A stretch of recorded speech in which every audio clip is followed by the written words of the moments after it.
वो कहते हैं अगर नबी करीम अलैहिस्सलाम जिंदा हैं तो फिर कब्र क्यों, जिंदा हैं तो फिर कफन दफन क्यों।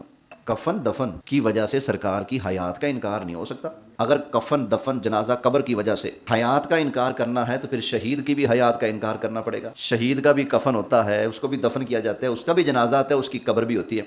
इन सारी चीज़ों के बावजूद अगर शहीद जिंदा हो सकता है और है तो कसम है परवरदिगार की, जो मुस्तफ़ा शहीदों से भी करोड़ों दर्जे ऊंची शान वाले हैं, वो भी जिंदा जलवा फरमा है।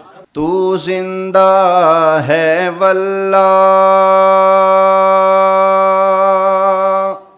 तू जिंदा है वल्लाह, तू जिंदा है वल्लाह, तू जिंदा है वल्लाह, मेरे चश्मे आलम से छुप जाने